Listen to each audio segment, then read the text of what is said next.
Hi all. So, welcome to lecture number 2 of our subject EC469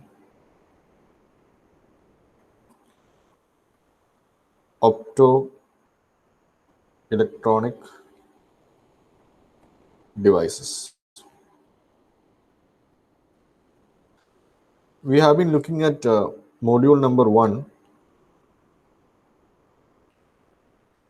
of the course, and we are still talking about the basics of semiconductors.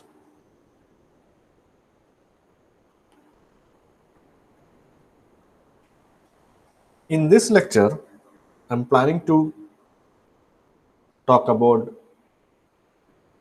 the first part, which is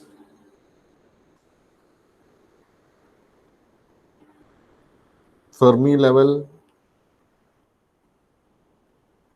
and Fermi function. The second part, I'll talk about energy momentum or EK diagram.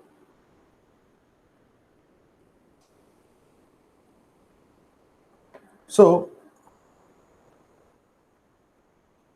as we have seen, there are two types of semiconductors. First is called as intrinsic semiconductor.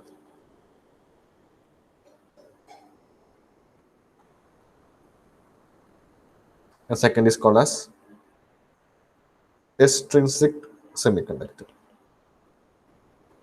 So, intrinsic semiconductors are your normal elements where there is no doping. For example, silicon, germanium, etc.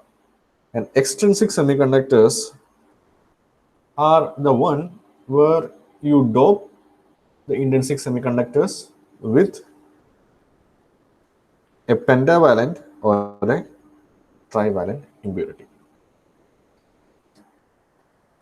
If you take an intrinsic semiconductor at absolute zero, which is 0 Kelvin, then what will happen to your electrons and holes in your band diagram? So this is the representation of band diagram that we have seen in the last class. So this is the upper part is called conduction band, lower part is called valence band. The lower part of conduction band has energy EC, upper part of valence band has energy EV, and there is a band gap represented by with an energy EG. At absolute zero, all the electrons will be in the valence band. As you know, if there should be some kind of a conduction, then there should be electrons in conduction band or there should be holes in valence band. But at absolute 0 Kelvin, there is no conduction because there are no charge carriers.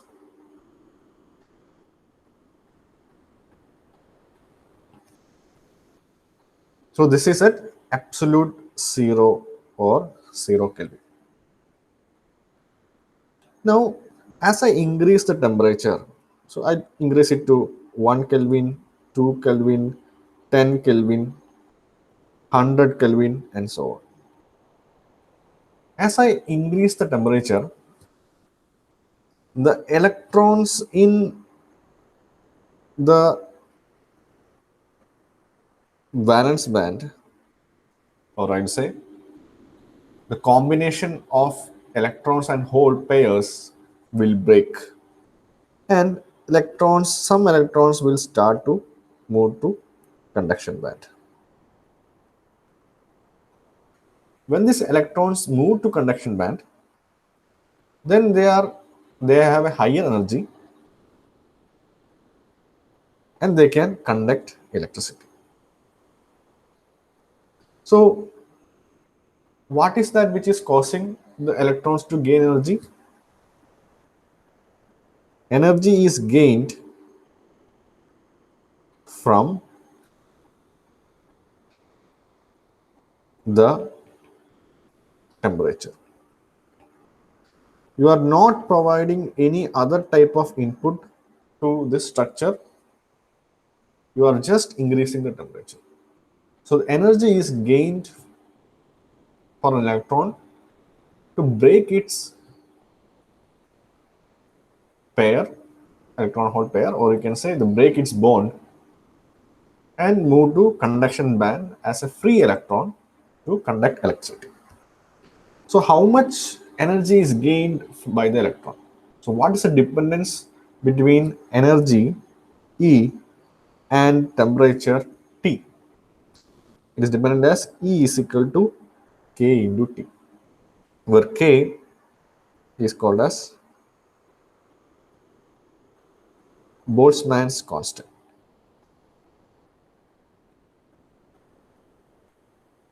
and T is in Kelvin. So as I increase T, the energy of the electron will also increase proportionally and it will break the bond to lead to conduction band. So at room temperature,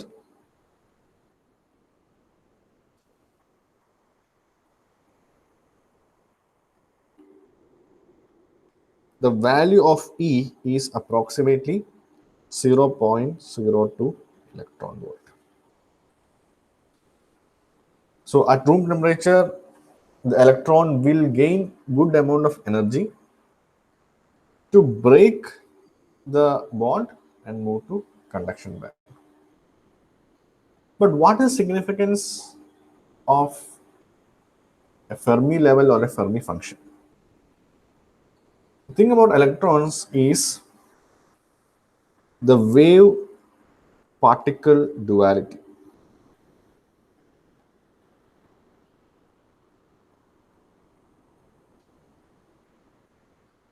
And there is something called as uncertainty principle.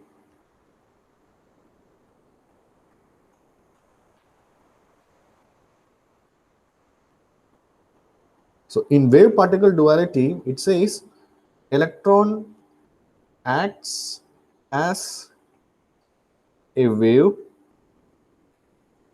and a particle.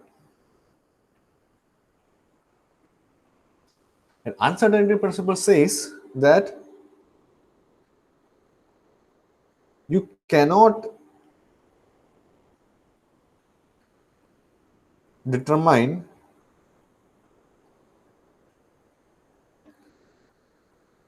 the exact position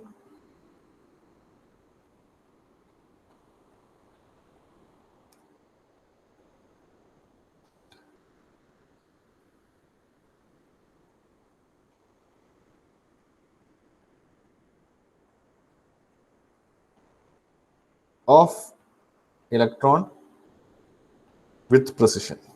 You can say that electron is there, but it is there somewhere. Electron is like a electron cloud.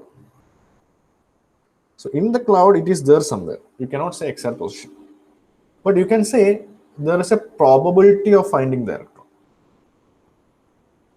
So I can say with 50% probability, there is an electron at this particular position. So I can say probability of finding an electron at some position.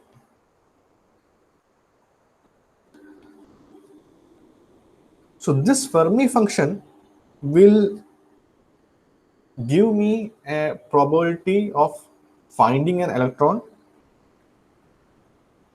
at some energy state. So this position means at some energy level. For example, I already told in the last lecture that you can have multiple energy levels for electron. And some of this energy level will be vacant and some will have electron. And there can be only one electron at any one energy level. So what is the probability that that electron is present at this energy level? And that is given by the Fermi function, which is f of E is equal to 1 plus e raised to E minus EF by KT. This gives the probability of electron at energy level E. So at E, what is the probability of finding the electron? And this EF is called as Fermi level, and T is your temperature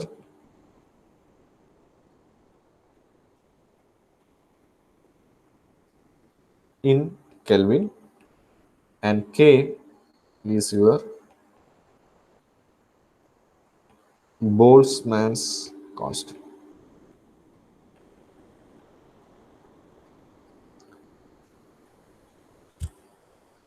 Let's analyze this equation. Let's take the simple case. Let's take the case of 0 Kelvin again. So you have the band, and you know that all the electrons and holes are paired, and it is in the valence band. Okay, so your value of T is equal to 0. So I can write this as f of E is equal to 1 by 1 plus e raised to E minus EF by 0.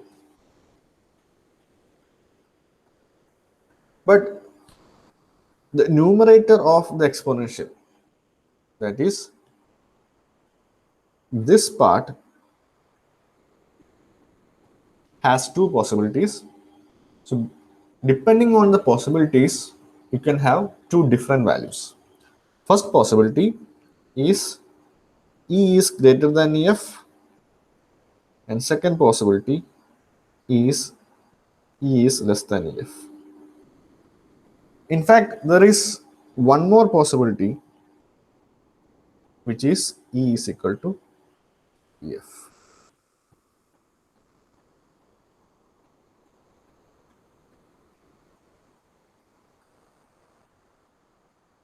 Okay, so let's analyze each of these conditions. In the first case, E is greater than EF implies E minus EF is greater than 0. So I can write 1 by 1 plus E raised to some positive number divided by 0, which will be the positive infinity. E raised to infinity is infinity. 1 plus infinity is again infinity.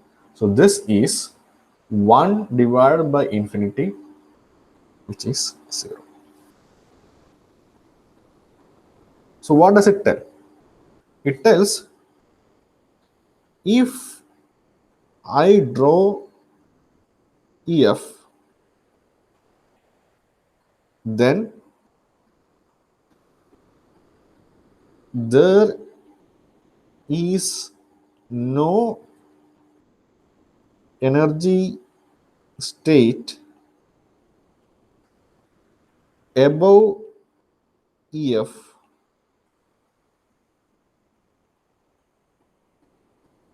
which has an electron.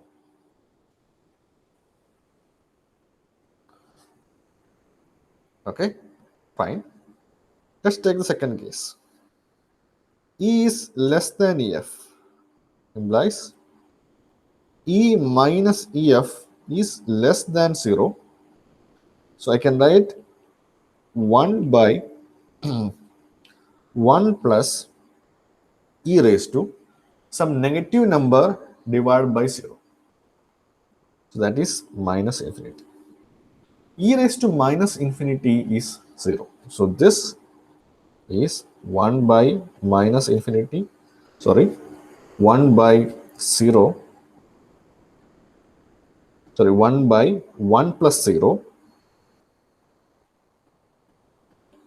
which is equal to 1. So if I draw EF, then all the energy states below EF should have an electron. Okay, so if you consider both of this, then you know that if I draw a line on the edge of the EV energy value, you know that the energy value will increase when you travel upwards the band diagram. So if I draw EV as my EF, then you know that or if you take any energy state above the EV value,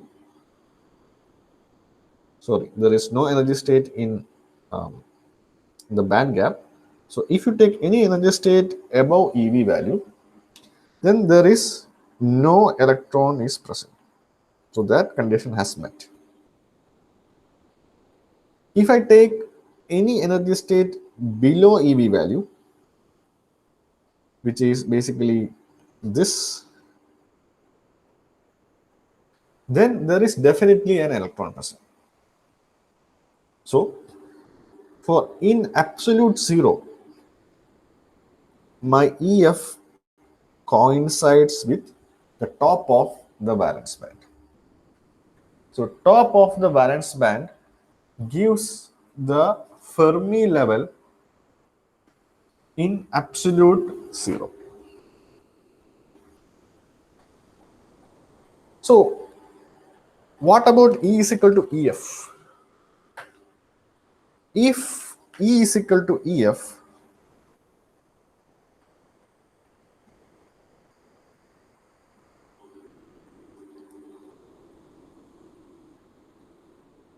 implies E minus EF is equal to 0.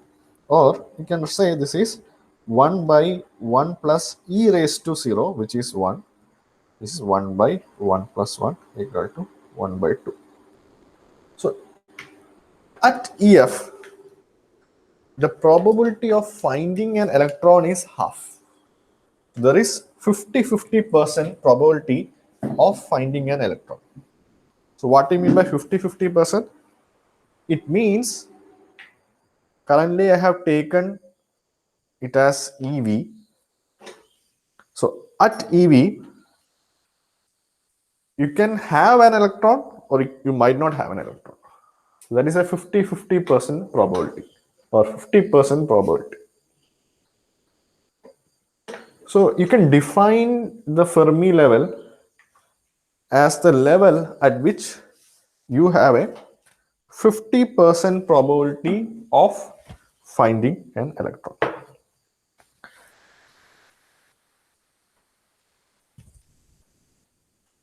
So, so what happens if you increase the temperature? If you increase the temperature, then the electron starts to move towards the conduction band. Okay, so this means that 1 by 2 means that there is 50% chance of finding an electron at EF. Okay. Now, if I increase the temperature, so I have set T is equal to, let's say, 100 K. So what happens? So now in your band diagram,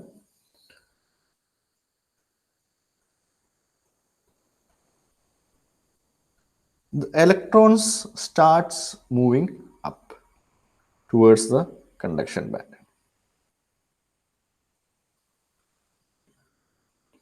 And it starts to fill the energy states in conduction band.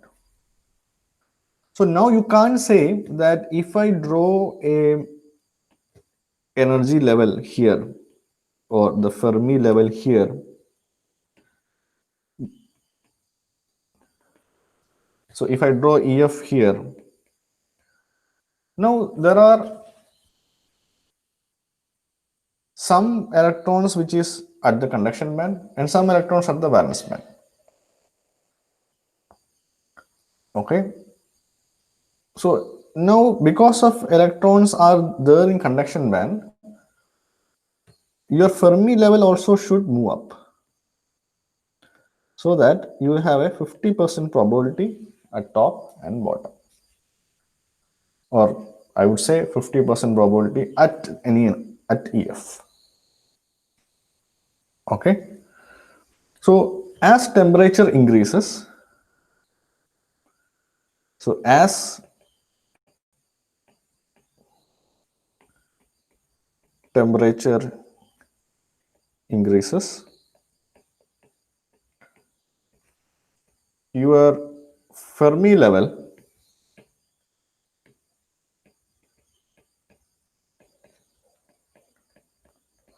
also moves upwards. Okay, so usually in an intrinsic semiconductor,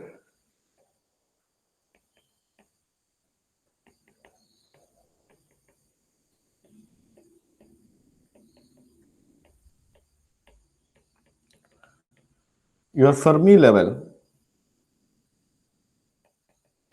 is at the middle of the band gap. So this is how an intrinsic semiconductor has its Fermi level. So if I are trying to draw the diagram of Fermi level versus F of E, so I have E here, I have F of E here. At t equal to 0, so let's say this axis is energy. So energy is 0 here, it moves, increases at energy reaches EF. This is the probability. So the minimum value of F of E is 0 and maximum value is 1. So I have maximum value here. So at t equal to 0, if the energy is between E to EF, then your F of E is always equal to 1. So that is what we saw here. So when E is less than EF, F of E is equal to 1. So all the value below this or below EF value will have all the energy states below EF value will have the value 1. And after EF, the value will be 0. So that is what we saw here. So you can draw the diagram of E versus Fe something like this. Now, as you increase temperature, the Fermi level, the EF also will shift. So which way it will shift? It will shift along this direction, because the Fermi level, as temperature increases, the electrons starts moving to conduction band. So the Fermi level also shifts upwards, which is of higher energy. So it will shift towards the right. So your graph will also correspondingly shift. So it will shift like this. This is for some temperature, and again another temperature, and it goes on. So this might be for some t equal to 10k 10 Kelvin, t equal to like 50 Kelvin. This is like t equal to 100 Kelvin, and so on. So this is how the energy versus the probability distribution of electron changes as the temperature is increased. So whenever temperature increases, if you say physically, what happens is basically the silicon is some kind of a solid which has some kind of a structure. Okay, so usually it will be a cubical structure which has the atoms at the edges, and it will also be something called as a body centered cube, where you will have atoms also at the center of the body. So there are atoms at the center in the cube, and this cube will be repeated many times periodically to form the complete solid. Now, at absolute zero, there is no kinetic energy for the electron.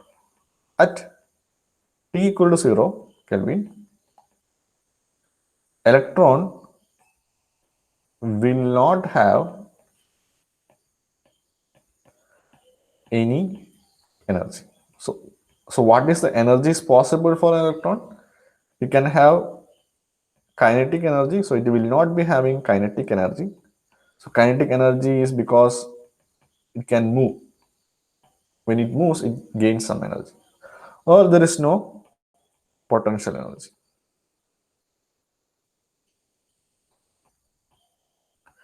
When temperature is increased, then it will have more kinetic energy.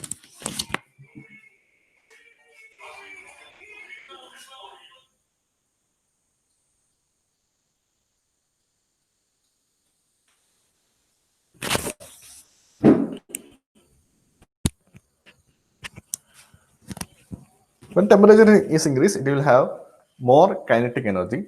So it starts vibrating in this lattices. So this is called as a lattice, and starts vibrating. So it starts vibrating. When it reaches that energy at which it can go to conduction, then it will jump out of the lattice and starts to move inside the structure. So now it is going to conduct electricity. So increase in temperature or change in temperature is a big factor for the conduction of a semiconductor. Okay. So this is regarding intrinsic semiconductor. So if you look at extrinsic semiconductor, I'm not going in detail of everything in extrinsic. I'm just mentioning the N-type and the P-type semiconductor. So when you dope a semiconductor. If it is an n-type semiconductor, it will create an extra energy level in the band gap near to the conduction band. Okay. So the electrons in this energy level can easily jump to the conduction band. Why? Because you see the energy difference between the EC value here and the energy value here is very less. So with a small increase in temperature, for example, you can easily jump to conduction band and conduct electricity. So because this energy gap is very small.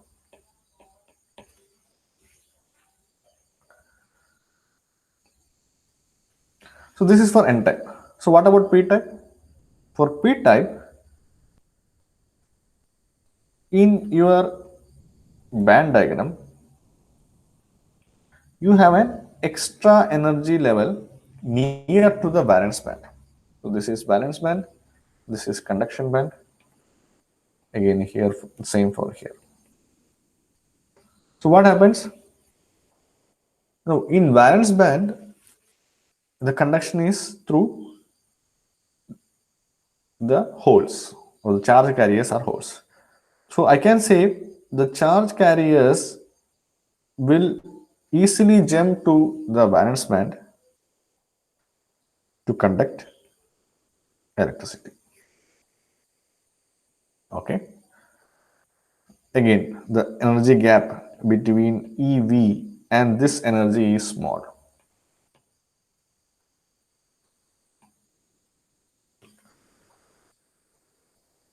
Okay. Now, so jumping of holes means basically an electron will be going from valence band to that energy level, which will create a hole in the valence band, and it will conduct. So this is for P type, where you have the doping will introduce these holes. These holes are introduced by doping. Similarly, N type, these electrons are introduced by doping.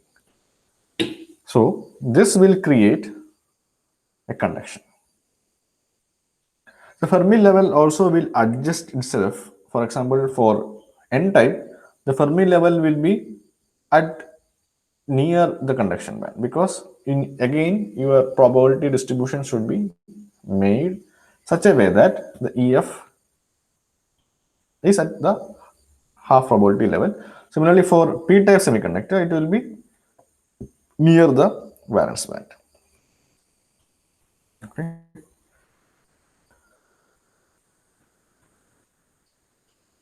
Now, the question is the band structure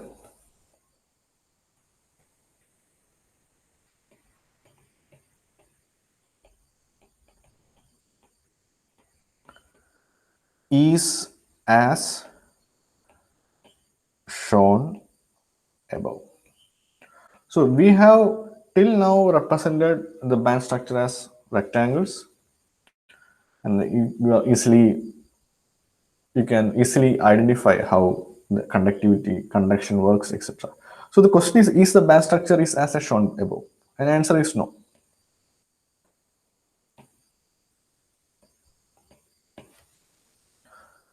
The band structure typically is of the form of a parabola.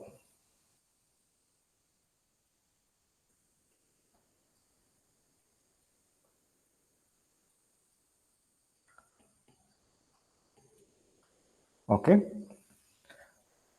And this is your conduction band, and this is your valence band. You see, there are two axes in this figure. Even in energy band diagram also we had two axes. We also had shown a band diagram in the previous lecture, but let's be more specific. So what are the axes in this? Axis in this band diagram. One is energy, which is the y-axis. The x-axis is the momentum k. So this point is at k equal to 0. You always define, or the electron always, sorry, there is a mistake here. This is conduction band, this is valence band. The electron always jumps from the top of the valence band to the top or the bottommost point of the conduction band. There is a jump like this. Okay. So this diagram where you have E on y-axis and K on x-axis is called as EK diagram.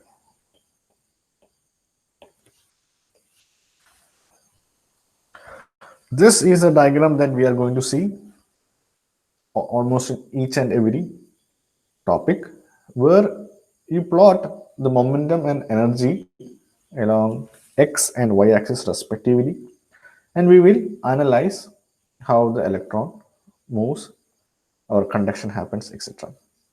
Now if you see, in this case the valence band and conduction band have the maximum and minimum respectively at the same value, which is at k equal to 0. That is, when there is no momentum, the electron can move from valence band to conduction band. This is called as such materials where at a single value of k you have the maximum and minimum points. The maximum point of valence band and minimum point of conduction band is called as direct band gap semiconductors.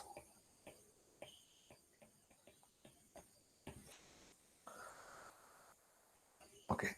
Direct band gap semiconductors are the semiconductors which gives us photoluminescence or photonic emission. So this is the one which we will study in detail because it gives photoluminescence.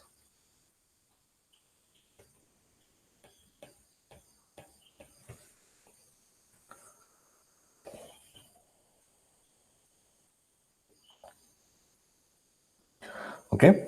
Now there is one more type of conduction where there is your conduction band and this is your valence band. Now the electron cannot jump directly from here to some point here. So basically it needs to jump from here to here at the conduction band. So this is conduction band, this is valence band with the same value of k. So this is k, this is E. Means it's need to change momentum before jumping. So this has some delta k. So electron needs to change its momentum to go from valence band to conduction band. And this is called as indirect band gap semiconductors.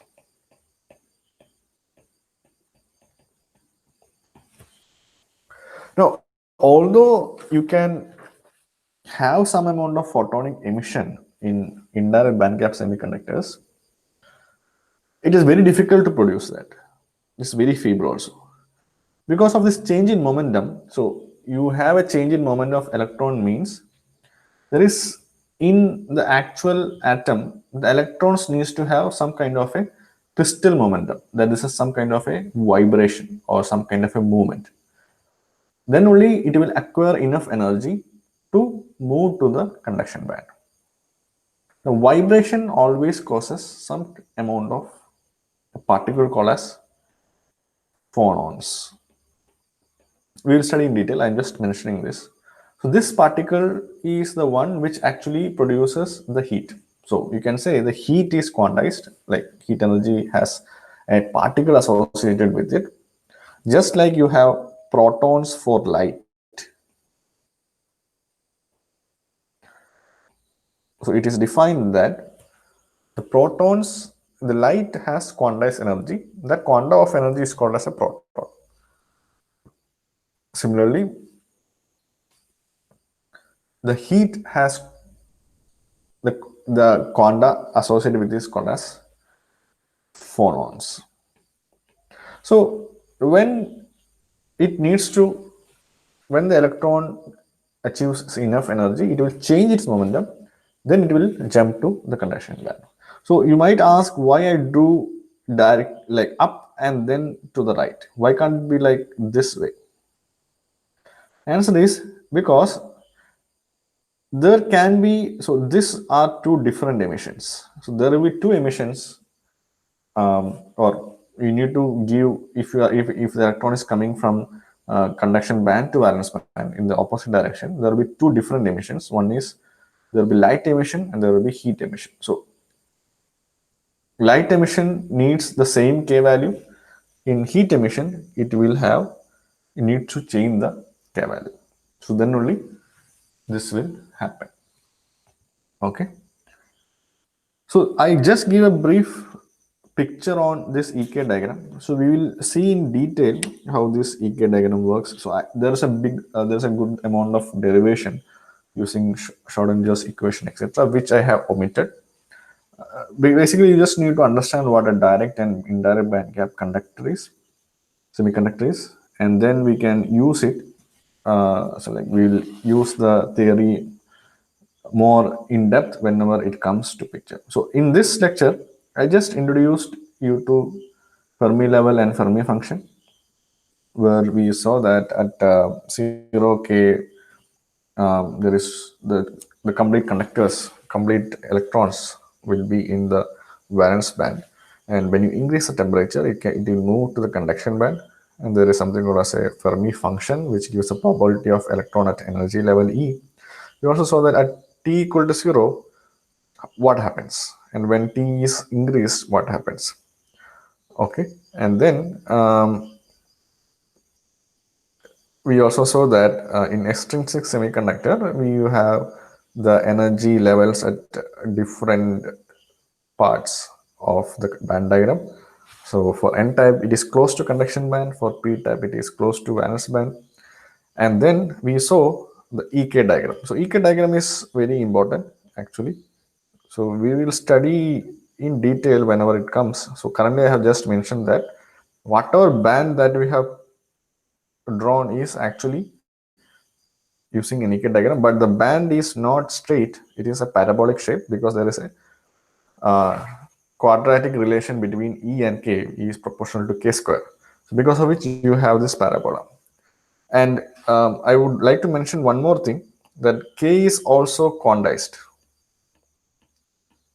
which means for discrete value of K, you have a discrete value of E. For example, this, although this looks continuous, it is actually small values. Because of large values, you will have a continuous graph. For each value of K, you have a corresponding value of E. Actually, there are two corresponding values of E. Okay, and the electron will occupy any one of these E states. So this continuous value is different energy states of the electron. So you have one energy state here, one energy state, another energy state, and goes on. For each value of K, you will have multiple energy states. The electron will occupy any of these energy states. As I said, as we described in the last lecture, when two atoms comes together, you will have the energy states of electron get split. Similarly, this also have quantized energy states. So even though this graph looks continuous, the energy and the momentum are quantized. So E is also quantized because you cannot take any energy level. It can take only discrete number of energy levels. So this E and K only take discrete energy levels. Okay.